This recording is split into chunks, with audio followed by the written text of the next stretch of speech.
This is all I know, and it's really what I love. So, you know, there's nothing else. I like to golf a little bit, but I'm not a good golfer, so that's out of the question. I get frustrated.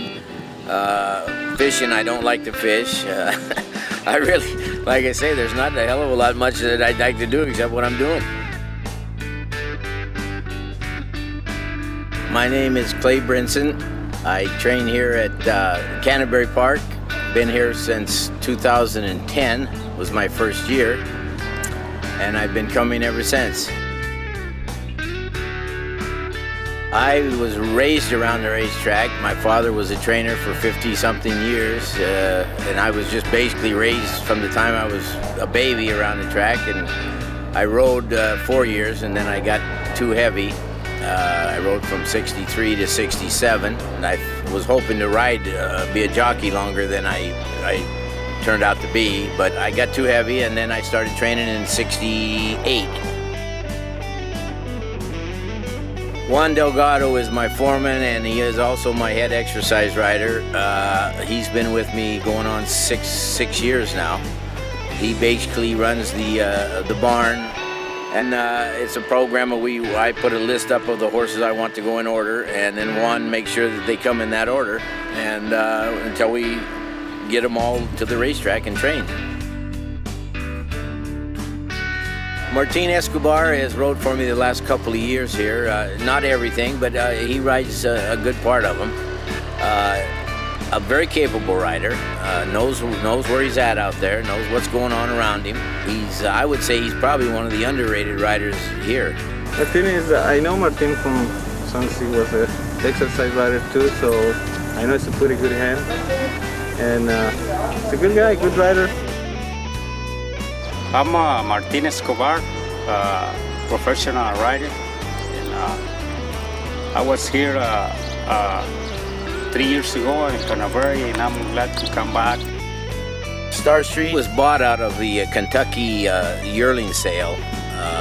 Let's see, that would be 3 years ago. And he's by a horse called Street Sense. And offhand, I can't think of the mare, but I'm sure it was a good mare. It's a good horse. I really like it. It's a nice horse to handle.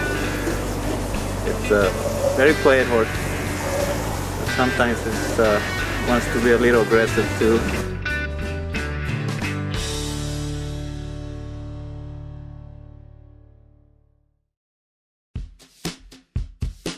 I have Star Street in the 8th race today. They've taken it off the turf and moved it to the dirt. He's been training well, and we look for him to run a pretty good race today. And they're racing. Killing the Blues wins the start at 7-1. Killing the Blues in search of the lead, and Star Street flashes speed. So does Caribbean Storm. Caribbean Storm in tightly with Star Street around the turn, but very prominent. We thought the horse would run better if he was up closer to the lead, and which Martin had him close to the lead. Unfortunately, we jumped up a horse called Caribbean Storm of Mac Robertson, who looks like it's going to be a nice horse. Caribbean Storm looking for the money. Unstoppable Colby is moving in on the outside. Star Street's beginning to struggle a tad. He basically blew everybody away in the race. But my horse, he laid close for a ways, and then Martin said the last quarter of a mile, he basically said, I've had enough of chasing this horse, and threw the towel in. It's Caribbean Storm by 7. Star Street next. Nolan Grant's kitten on the outside. Into the final furlong. It's Caribbean Storm with style points. Nolan Grant's kitten second, Killing the Blues third. Star Street, this horse is very hard, you know. He always try, and I follow exactly what Mr. Clay told me, you know, in the race, and the horse doing right, you know, and I think he's going to be tough anyway, you know, in the future.